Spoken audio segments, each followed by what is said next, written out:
Si Kerry Singkwet, matapang na solong ina, ang nagpalaki sa tatlong anak niyang sina Ken, Sue at Samantha sa bahay na ito.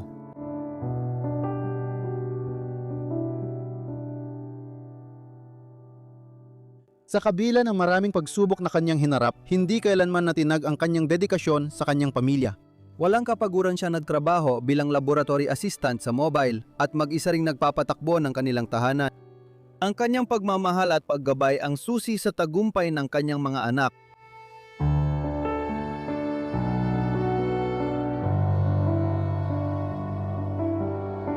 Habang lumalaki at umaalis ang mga anak, natagpuan ni Carrie ang sarili niyang mag-isa sa bahay. Nakita namin ang mga medical na dokumento at health card ni Kerry, kaya inakala namin may sakit siya at maaaring pumanaw na.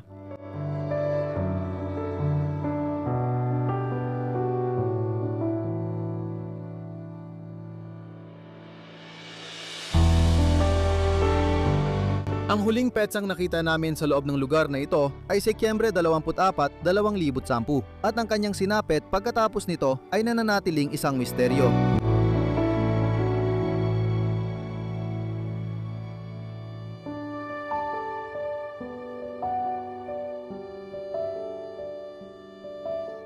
Walang laman ang bahay ngayon, tahimik na saksi sa buhay ng lambak ng singkit. Ang mga payday nito ay may mga lihim at alaalang di kailanman mabubunyag. Hindi maiwasang itanong kung anong nangyari kay Kerry at ano pa ang iba pang lihim ng bahay.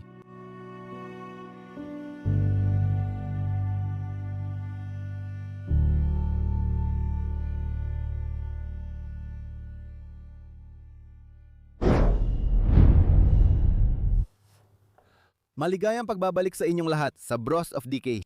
Ako si Leslie at may bagong pakikipagsapalaran tayo ngayon kasama si Danny. Magpakita ka na, pare. Ayan siya, ang lalaki sa likod ng kamera. Ayan tol, na yon i-explore natin ang kakaibang bahay ni Ginang Kerry. Hanga talaga ako sa kanya bilang isang makapangyarihang babae. Inalagaan niya ang mga anak kahit iniwan ng asawa. Ngayon, magsisimula tayo mag-explore sa basement ng lugar. Malaki ang bahay niya, masasabi ko. Karaniwan ng basement sa Hilagang Amerika at sumasakop ito sa buong haba ng bahay. Sa tingin ko, tama ba? Ito na ba ang buong haba? Oo, ito na ang buong haba ng bahay, tama. At tingnan mo lang ang buong basement. Tulad ng nakikita mo, medyo nabaha ito sa paglipas ng mga taon sa loob ng 10 taon na ito'y inabandona. May kalan din siya dito, tingnan mo yan. Magandang cast iron na kalan. May natitira pang mga abo sa loob niyan. Sigurado ang dating nasa loob ng bahay ang kalan na ito. Wow, tingnan mo yung sagisag sa dulo niyan. At pati na rin sa labas siguro. Oo, may ilang kalasag na may disenyong sandata dito. At meron din tayong 2 tao na nakaupo sa paligid ng harapan ng kalan. Akala mo ba ginagamit ang kalan dito sa basement? Medyo interesante ito, pero sa tingin ko hindi. Ibig kong sabihin, may chimney naman doon na maaring nakakonekta sa kalan dati. Weird lang para sa akin na may kalan sa basement. Bakit mo gagawin yun? Wala namang silbi doon. Sige, kailangan kong mag-ingat dahil maraming sapot ng gagamba kahit saan. Walang pumasok sa basement na to nang hindi bababa sa 10 taon. Simula nang mawala si Kerry na inakala naming pumanaw, wala nang balita tungkol sa kanya. Wow, tingnan mo yan. Una sa lahat, may magandang larawang nakapatong dito na nagpapakita ng isang lugar na parang gubat. Sa tingin ko, may bahay sa likod niyan. At sa ibaba, sa tingin ko, mga raketa ito ng tennis. Pero maaari rin silang gamitin para sa ibang larong may bola. Nakikilala mo ba ang mga ito, Danny? Oo. Mga raketa lang ito ng tennis sa ngayon. At itong isa ay nakalagay sa isang kahoy na frame. Sige. Sobrang dumi at may amag na silang lahat sa pagdaan ng panahon. Meron ding ilang mga paso o ilang garapon na pinag-iimbakan nila ng pagkain. Wow! Kahanga-hanga. Gusto ko rin yung ventilador sa itaas. Mga ugat ba ito ng mga puno? Malamang. Tumutubo sila sa loob nito. Grabe, literal na nabubulok ang lugar na to. Itong sahig na to, sa tingin ko, 5 taon pa, babagsak na lang to. Parang sinisipsip ng sahigang moisture, kaya nagiging marupok ang bahay. May retro na American na freezer dito. Gusto ko ang disenyo at hugis niyan. Oh, may kuryente rin dito. Power supply. Gusto ko malaman kung may kuryente pa rito dahil mukhang maayos pa ang board para sa akin. Susubukan ko ito. Sige. Tingnan natin. Dito banda ang hagdang ito. Yan ang magdadala sa atin sa itaas o unang palapag. Tumingin din ako dito, pero parang wala namang masyadong interesante para sa akin, maliban sa kaunting wallpaper. Iniwan na lang ito dito. Ay hindi yan wallpaper. Hindi ko dapat hawakan kasi Makati. Oo, may mga sapot ng gagamba sa katawan mo. Mahilig ako sa mga gagamba, pero ayoko kapag may sapot ng gagamba sa buhok ko, Diyos ko. Sige, akyat na tayo. Tingnan natin dito at tuklasin kung ano ang iniwan ni Kerry. Maligayang pagdating sa unang kwarto. At ang unang bagay na pumukaw sa ating pansin, syempre, ay ang chandelier na nakasabit dito sa gitna. Aminin ko, sa Estados Unidos, bihira kaming makakita ng chandelier. Madalas, karaniwang ilaw lang ang nakikita namin. Kanina lang, pinag-uusapan ko ang kuryente sa silong at nakita ko ang isang switch ng ilaw. Hindi na ito gumagana. Susubukan pa natin ibang lugar na mas maraming electrical fixtures pero ito hindi na talaga gumagana. Maganda naman ang chandelier dito. Sa tingin ko, ito ang mesa namin at lugar niya sa trabaho. Maraming gamit ang naiwan dito. Tulad ng narinig mo sa kwento. Ito ang card mula kay Ginang Kerry. Makikita dito ang kanyang pangalan. Nagtrabaho siya sa laboratorio ng mobile. Isa siyang parang parmaceutico para sa mga produktong langis na ginagawa nila doon. Napakahalaga ng kanyang trabaho. Dahil sa trabahong ito, nasuportahan niya ang 3 anak niya, Ken, Sue at Samantha. Makikita rin ang kanilang mga larawan mamaya sa video. May isang kawili-wiling kwento. Isa siyang nag-iisang ina at kinailangan niyang palakihin ang mga bata ng mag-isa. Anong meron tayo dito? Mukha itong pahayak ng pulis sa tingin ko. Pulis ng New Jersey. Sige. Ang ganda. Ang daming lapis dito. May mga damit din siya na naiwan sa sahig. Baka ito ang mga damit niya sa trabaho. Nakikita ko ang mga bestida, ilang jacket, lahat ay nandito pa rin.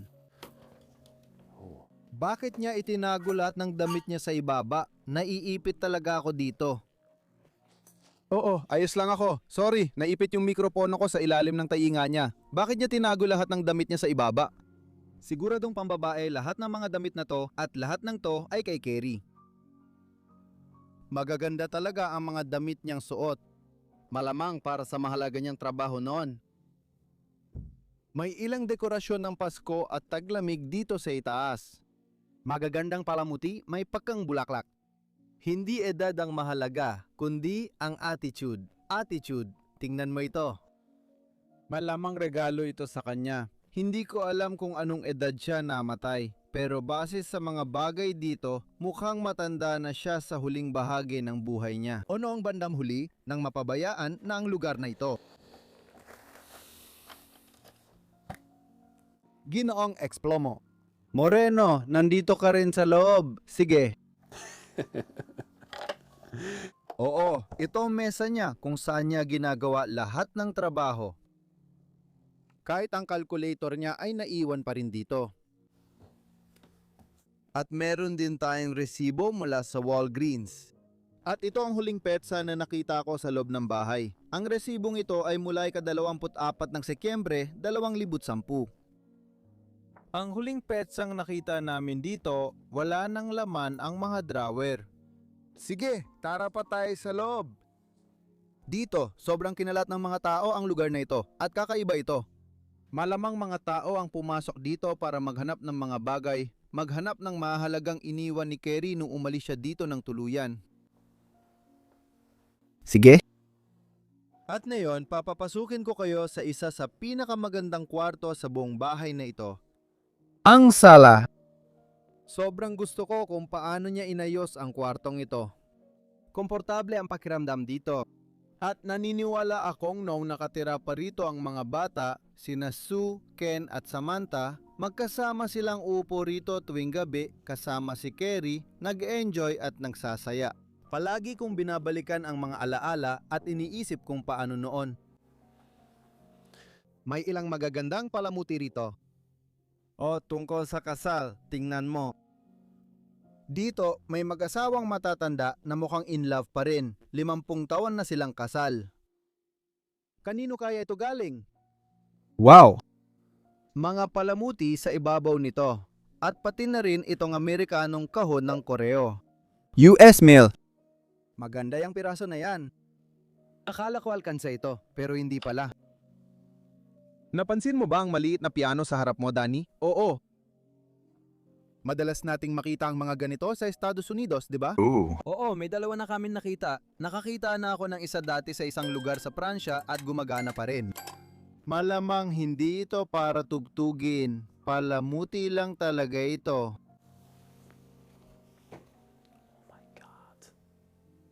Ano yon? Whistle ba yan? Oo. Hindi siya soro. Whistle siya, oo. Tingnan mo. Sa tingin mo, may headboty sila sa tindahan? Diyos ko, nakakatakot talaga tingnan. Hindi ako bibili ng ganyan. May isa pa sa kabila. Sige, parang sandalan ng kamay to. Pwede kang umupo at ilagay ang kamay mo sa ibabaw. Hindi talaga pwede yan.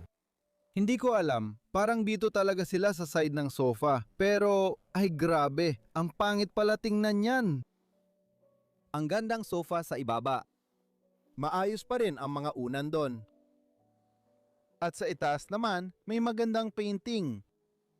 Oh, gusto ko talaga ang kalahati ng painting na to. Magandang tanawin dito, may mga pato pa. Sa bandang ito, may magagandang dekorasyon din.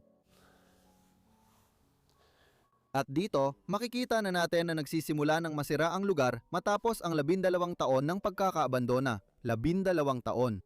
Ang kisame dito ay nakakabiyak-biyak na. May mga panel sila dito na sobrang marupok at kapag nabasa ng tubig, bumabagsak na lang ito sa sahig. Grabe. Oh. Tingnan mo to. Iyan ay isang pantulong sa paglalakad. Oo, siguradong galing ito kay Kerry. Nang umalis ang mga bata at tumanda siya, kinailangan niya ng pantulong sa paglakad. Siguradong ganon. Ito, hindi ko rin alam paano ito napunta sa vault mo. Oo, ganyan pala. Ngayon alam ko na kung paano kapag dumating ang panahon na kailangan ko na rin ng ganito. At ngayon, meron talaga tayong isang napakagandang antigong sopa na nasa gilid. Magandang piraso ito. Palagi kong tinatanong, bakit tinatakpan ng tao ang mga sopang ito ng kumot? Para ba protektahan sila? Sa tingin mo ba, syempre, Ayaw mong masira ang antikong piraso. hindi ko maintindihan kung bakit bibili ng magandang antigong piraso tapos tatakpan lang. Gets ko na ayaw mong masira ito, pero parang salungat din na tinatakpan mo lang. Hindi mo ipapakita ang antigong piraso, pero opinyon ko lang yon. Iba-iba rin siguro ang opinyon ng mga tao dyan. Maganda ang radyong nandito. Grunding. Grunding. Journal ito. Grounding? Binasa ko ito sa Aleman. Pasensya na. Sige. Kasi ikaw palayaw lang yan. Oo, kasi malapit lang ako nakatira. Taga Belgium ako. Malapit lang ako sa Germany. Tatak Aleman ito. Sa tingin ko, ang Grunding ay tatak Aleman. Aleman din ang tunog ng pangalan. Pwede mo rin itong basahin sa Ingles bilang grounding. Pero sa tingin ko, tatak Aleman ito. Sige. Oo. Magandang piraso. Gusto kong makita kung saan ito gawa. May interlocks dito para maiwasan. Mukhang walang tatak doon. Wala ring nakalagay na bansang pinagmulan. Pero sige na nga. Wow, ang galing! Siyempre, nandito pa ang bahaging ito ng kwarto. Una, may magandang pahingaan dito kung saan malamang umuupo si Kerry tuwing gabi pagkatapos ng mahabang araw sa laboratorio. Sige, susubukan ko ito. Tingnan natin.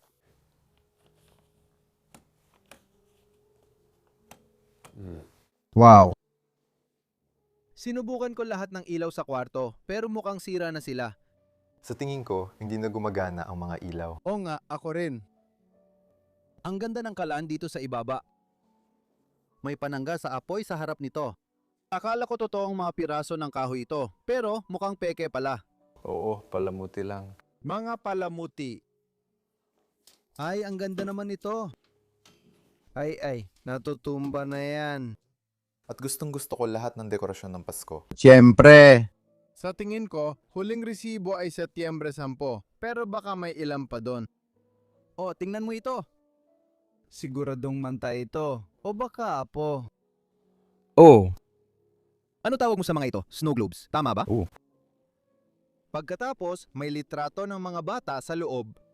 At heto pa ang isa, napakagandang bata. Tingnan mo yan!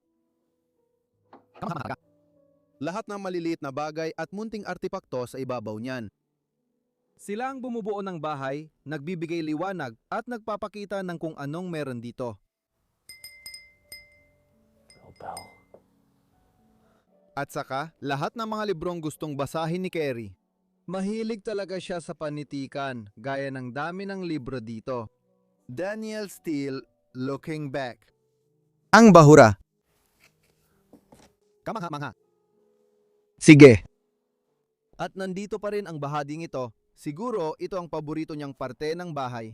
Dito niya gustong tumugtog ng piano at gumawa ng musika na nagpapakalma sa kanya. Kimball. Perpekto pa rin ang piyesa. Maganda pa rin ang tunog kahit pang estudyante lang ito. Hindi ko alam tumugtog ng piano pero gusto ko matutunan balang araw. Pare, di mo ba feel tumugtog ng piano pag nasa abandonadong lugar ka? Gusto ko talagang mag-explore ng matagal at tumasok sa isang lugar para tumugtog ng piano. Astig yun at balang araw matutunan ko rin.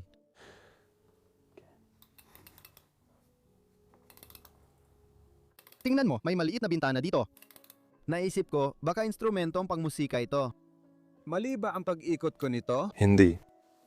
Sa kasamaang palad, hindi na ito gumagana. Narito ang mekanismo. Sa tingin ko, naipit ito. Oh, baka pwede pa natin itong mapagana. Maganda itong piraso. Sa tingin ko, pang-alaala ito sa isang tao. Talagang napakaganda. May isang tao sa bahay na mahilig manigarilyo. Nakita ko ang isang pakete ng mentol na sigarilyo. Hindi ko alam kung sino, pero baka si Kerry. At ngayon, papasok na tayo sa kusina. Kita mo naman, ito na ang pinakabulok na kwarto dito sa bahay. Bumagsak na ang kisame matapos ang 10 taong pagkakabayaan, 12 taon na. Karaniwan lang ang kusinang ito, walang masyadong espesyal dito. Pero may ilang bagay tayong titingnan dito. May ilang estatwa dito sa ibabaw ng mesa. Oo, isa yan sa mga dekorasyon sa Pasko. Oo, problema. Wow! Kahanga-hanga. Baka nilinis nila dati, tapos naiwan na lang dito. Doon mo makikita ang mga countertop ng kusina. Ngayon, natabunan na sila ng guho at debris. Tingnan mo yan. May mga kaldero pa rin. Mga non-alcoholic Ricardi mixers. Isang tao ang mahilig uminom pero non-alcoholic kaya mukhang nagpapakabait siya. Sige! Karaniwang ventilador na madalas makita sa iba't ibang lugar sa Estados Unidos. Bihira ko silang makita sa Europa pero sigurado akong mayroon din kami nito nung bata ako sa bahay namin. Tinanggal namin ito at niremodel ang bahay pero natatandaan ko ito noon bata pa ako. Ganito rin yon. Siguro karaniwang ventilador lang talaga. Jumbo na lalagyan ng mga resibo. May ilang plastic bag dito. Magandang drawer dito sa likod. Nani, nakita ko rin na may nakatayo doon. Interesante yon para sa akin. Itong aparato dito. Ah, heater ba yan? Wow! Ceramic heater ang nakasulat.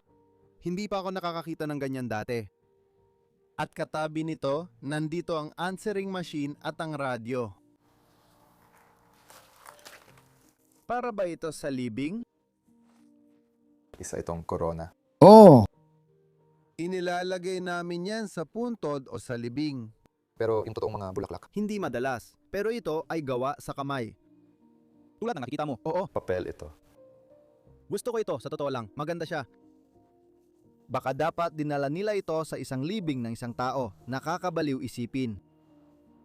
At pagkatapos, may isang napakaliit na banyo sa bandang ito. Nandyan pa rin ang lahat at may shower pa sa gilid. Tingnan mo yan. Nakikita ko pa nga ang ilang bote ng shampoo na nakatayo pa rin doon sa taas. Palagi akong humahanga dito, Danny, kapag nakasabit pa rin ang tuwalya dito. Parang nagpapahiwatig ito na walang pumasok dito. Lahat ay naiwan. Maayos na nakasabit ang tuwalya. Makikita mo rin dito ang mga sapot ng gagamba. Kita mo yung ilang dahon na nakasabit dito. Literal, wala talagang pumasok sa banyo na to ng matagal na panahon. Sige. Tara, may isa pang kwarto dito. Sa palagay ko, dati itong imbakan ng pagkain. Sige.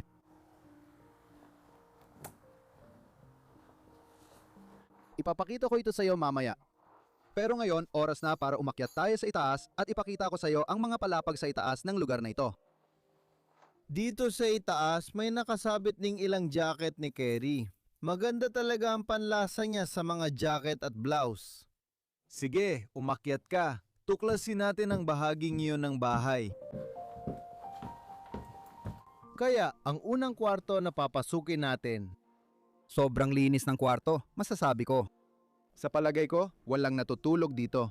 Sa tingin ko, dating kwarto ito ng mga bata noon. Pero para sa akin, masyadong malinis para sabihing dito pa rin natutulog si Kerry. May mga astig na bagay dito tulad ng langis ng kandila. Langis ng kandila, akala ko pabango ito. At meron pa tayong isa pang bote na nakatayo sa gilid na ito. May label nga pero peke naman. Magandang drawer. Ang lahat ng gamit sa kwartong ito, pati drawer, ay magkakatugma. Tugma sa kama, ang galing. Malamang mano-manong niniting ito, di ba? Probably. Parang ganun nga. Oh, wow. Gusto ko lahat ng kulay dyan. Talagang iyon ang nagpapabukod tangi rito. May maliit na puwesto sa gilid para maupo para sa nakatira at natutulog sa kwartong ito. Gusto ko ang itsura ng kwarto na ito. May ilang bagay dito sa gilid na interesante. Dito makikikita natin ang mga larawan ng mga bata. At sa tingin ko, ito si Ken, ito si Sue, at ito si Samantha. Tatlong bata ang magkasama sa larawang ito na malamang luma na dahil posibleng matatanda na sila at may mga anak na rin ngayon. Makikita rin dito ang isa pang bata. Hindi ko alam kung kabilang siya sa tatlong bata. Hindi ako sigurado tungkol doon. Tingnan mo ang magandang record player dito sa ibaba. Para ito sa maliliit na plaka lang, di ba? Oo, talagang para sa maliliit lang at hindi ka siya ang malalaking plaka dito. Ganito kalaki ang plaka na pwede dito. At dito sa ibaba, nandito ang speaker. Gusto ko sanang marinig itong tumugtog. Gusto ko sanang buksan ito. Naku, mas marami pa rito sa loob. Tingnan mo, isang buong kabinet ng plaka yan. Oh, isa na namang maliit na record player. Katabi nito ay isang radyo. At dito, syempre, ang speaker sa ibaba. Tinitingnan ko kung may naiwan pang mga maliliit na plaka, pero sa kasamaang palad, heto pala sila. Ito ang plaka na kasya sa ibabaw niyan. Malalaki rin ang plaka nila dito, kaya tiyak na may malaking record player sa bahay. Danny, tingnan mo, may maliit na brush pa. Nakakabit dito. Ilagay mo ang plaka ng ganito. Tama ba ang ginagawa ko? Hindi ko alam kung tama ang ginagawa ko. Hindi ko, ibibigay ko sa iyo ah. Hindi mo pwedeng ilagay ang record gamit ito. Hindi ko alam kung paano. Tatanggalin ko na lang siguro yung nasa taas. Gusto ko lang malaman kung paano ngayon. Ilagay mo na lang. Sa tingin ko ito, Hindi, ito yung pambukas. Walang kuryente. Hindi ko alam. Pasensya na. Huwag kang mag-alala. Kailangan nating alamin ito. May pindutan na kailangan mong pindutin sa pagitan ng dalawang ito. Dito, pero sandali lang. Meron, kita mo, itong mga maliliit na bagay na ito, Oo, ilan sa mga ito? kailangan nilang ipasok. Kailangan nilang ipasok sa kahit anong paraan. Ako rin. Sige, sinubukan namin. Hindi kami nagtagumpay, kaya pasensya na, wala kaming alam tungkol dito. Siyempre, marami kaming alam tungkol kay Danny. Marami siyang alam tungkol sa musika, pero hindi pamilyar sa aming dalawa ang mga record player na ito. Sobra. Sige, subukan pa natin ulit. Alam ko na gumagana pa ang kuryente sa bahay na ito. Alam ko talaga. Wow, sige, hindi ko masyadong bubuksan kasi may mga kapitbahay tayong dapat isaalang-alang. Pero Tara, pasok ka sa susunod na kwarto. At sa tingin ko, ang kwarto na kinalalagyan natin ngayon ay ang huling kwarto na nilisan ni Kerry sa loob. Ito ang kwarto na huli niyang ginamit. Ayos pa rin ang kama, nandito pa rin lahat. Makita mo pa ang mga gamit na nakatayo sa harap. Isang maliit na ukulele o ukulele nga yan, di ba? Tapos may mga libro tayo dito na nakakalat sa ibabaw ng kama. Tingnan mo yan at hindi ko rin alam kung bakit may kumpletong kusina pa dito sa kwarto. Akala namin dati na hinati ang bahay para sa dalawang pamilya pero matapos mag-imbestiga mukhang hindi pala ganoon. Ang pinaka nakaka-interest para sa akin ay itong mga card na nakakalat pa rin dito. At lahat sila ay nakapangalan kay Kerry. Mahal na nanay, nanay, nanay. Tinawag nila siya, tinawag nila siya. Tunay akong pinagpala na magkaroon ng napakabuting lola, Malaki ang halaga ng iyong kabaitan at pagiging mapagbigay sa akin. Salamat sa iyo sa pagmamahal at malasakit. Hindi ako magaling magbasa. Cursive, pero maganda ang card na para kay Kerry. At lahat ng iyon ay para kay Mama. Kita mo naman, mahal ka namin. Ang galing. Ito ay mula pa noong 2004. And 4. Ang dami pang cards na naiwan dito para kay Mama ulit. Tingnan natin ito. Mahal kong Mama. May isa pang larawan ng pamilya rito, kasama ang isang batang lalaki at dalawang batang babae, kaya duda akong sila ang nakatira dito. Makikita rin ang isang lalaki sa larawan. Hindi ako sigurado kung sino ang mga taong ito, pero lahat ng gamit niya ay naiwan pa rin. Dito. Meron pa tayong ilang musika. Akala ko mga recording ang mga ito, pero hindi pala. Tingnan mo yan at ang mga litratong ito sa pader. Si Kerry mismo ito noong kabataan niya. Nakikita ko rin ang mga nandito kaya interesado ako. Susubukan kong pumunta. Tingnan mo yan, siguradong si Samantha yan, o si Sue o si Kan, at ito si Samantha dito. Napakagandang litrato ng mga anak natin, palaging nasa alaala natin.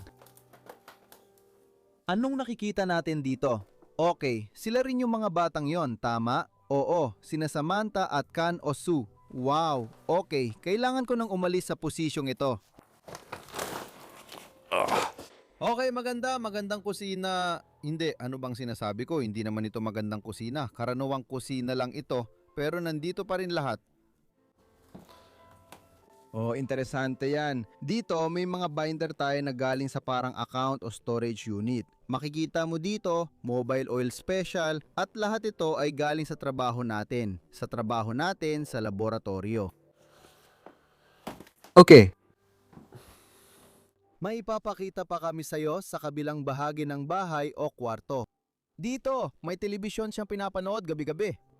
Pinalamutian din niya ng maganda ang lahat dito. Ang ganda ng telebisyon. Elektronikong tuning Gold Star.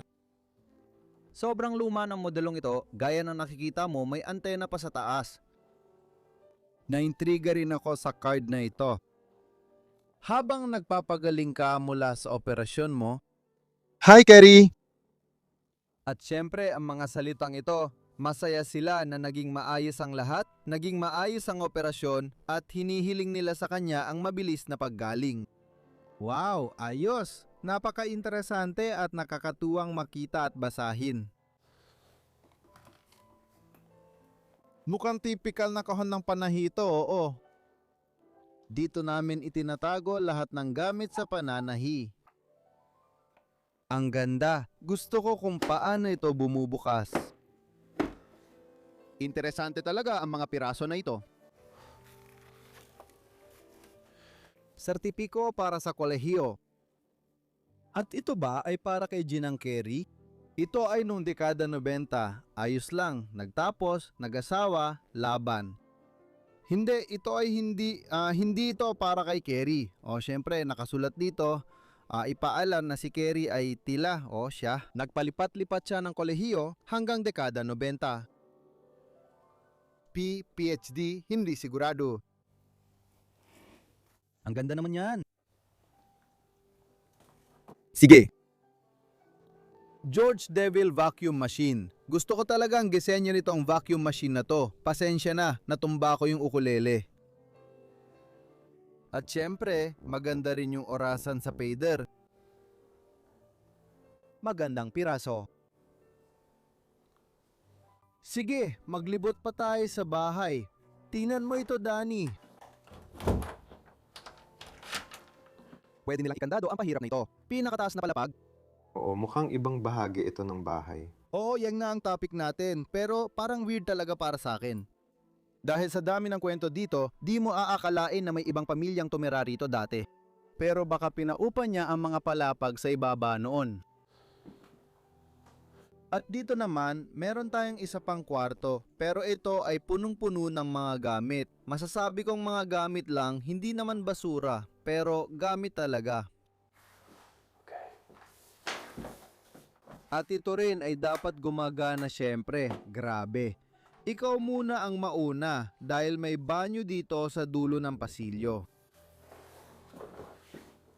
Magandang banyo na may bathtub sa gilid dito at nandito pa rin lahat ng gamit, kita mo pa yung pangkuskos sa likod doon. Pati na rin ang mga sabon pampaligo, bubble bath at bubble bath. Lahat kumpleto, syempre. Pati ang inidoro na may toilet paper at yung wallpaper sa pader na talagang gustong-gusto ko rin.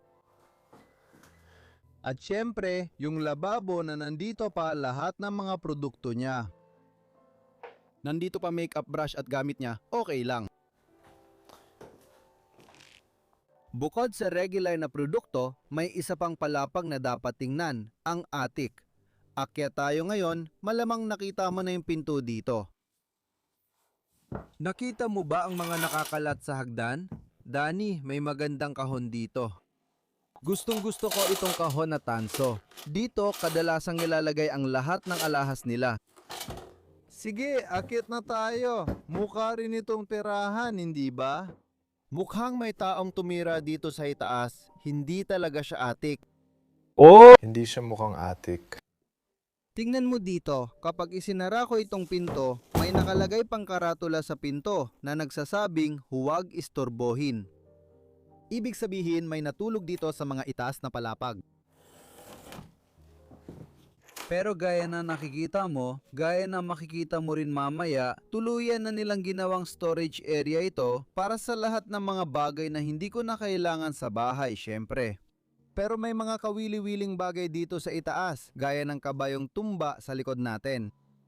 Talagang napaka-cute nitong bagay na ito. Tiyak na Amerikano ito. Wala pa akong nakikitang ganito sa Europa. O ng ganyang hugis. Nandito sa itaas lahat ng dekorasyon ng Pasko. Ang high chair ng bata ay naiiwan pa rin. Sa kabuuan, ilang mga kasangkapan lang dito sa gilid na ito. Lahat ng mga kasangkapan na hindi na nila kailangan sa loob ng bahay. May isa pa tayong magandang litrato ng sanggol. Tingnan mo, nakangiti siya. Ang cute niya.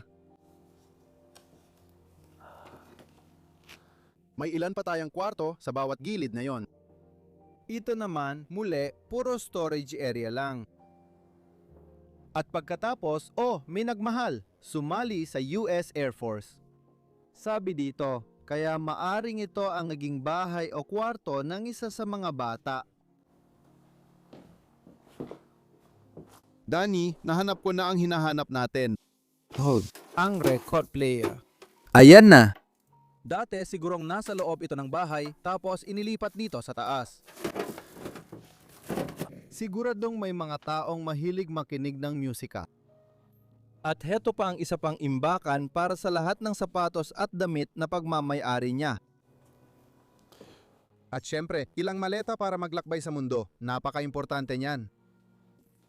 Ano tong nasa likod? Mukhang upuan ng direktor. Oo, masasabi kong napakatanda na nitong piraso. Pwede ko ba itong buksan? Hindi ko alam. Sige, bigyan mo ako ng 1 minuto. Susubukan kong buksan ito.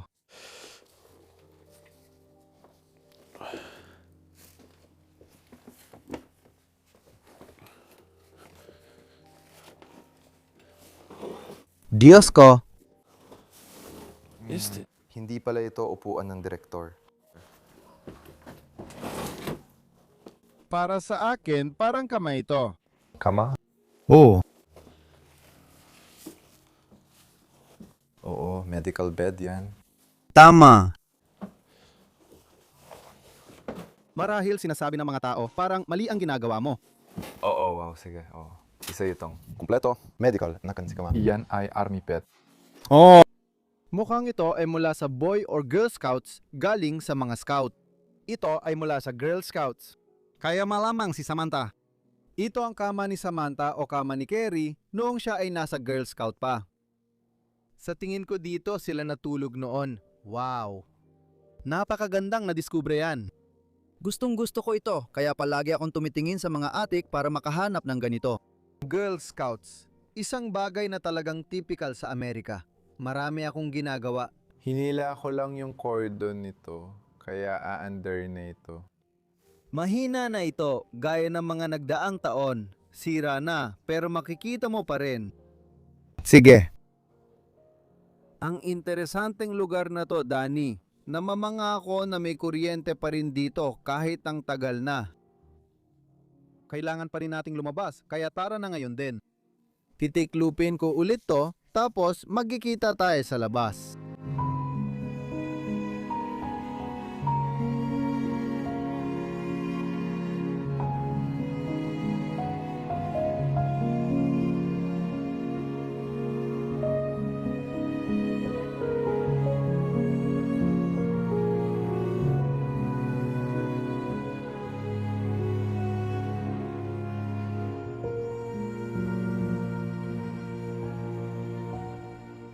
May magandang patio sa labas dito kung saan pwede siyang umupo, magbasa at magpaaraw.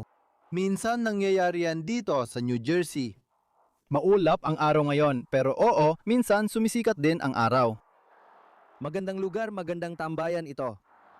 Sa tingin ko, pwede tayong pumunta sa likod bahay dito. Sige. Halika kayo mga kaibigan ko. Isara natin ang pintong nasa likod natin. Malungkot iwan ang lugar na ito. Oo, mukhang ginagamit pa rin ng iba ang likod bahay. Kaya kailangan nating mag-ingat dito. Sige. Oo, may bahay malapit dito. At dito, may garahe tayo. Na-curious ako kung may sasakyan sa loob niyan.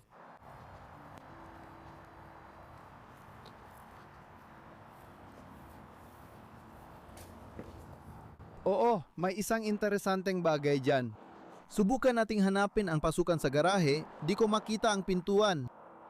May nakita ka ba? Pala. Siguro dito sa gilid. Di ko alam paano pumasok sa garahe. Pwede nating ipasilip sa mga tao ang loob mula sa bintana sa taas. Binigay niya sa akin ang kamera. Kailangan kong ipasilip sa'yo ang loob nito. Tingnan mo itong lugar na to. Makikita mo ang lumang kotse, yung vintage na kotse na nakatayo sa likod doon. Ang ganda, ang ganda. Sige! Buti na lang, hindi tayo makakapasok sa loob ng garahe. Sobrang ganda ng lugar na to mga kaibigan. Masisilayan mo pa ulit ang mismong bahay dito. Habang dinaraanan natin ito sa huling pagkakataon, sa totoo lang, napakalaki ng bahay na ito, masasabi ko. Hindi naman ito mansyon. Oh, mukhang ganun nga. Malaki talaga ito, pati na rin ang loob mula basement hanggang 3 palapag. Kaya maraming mga kwarto.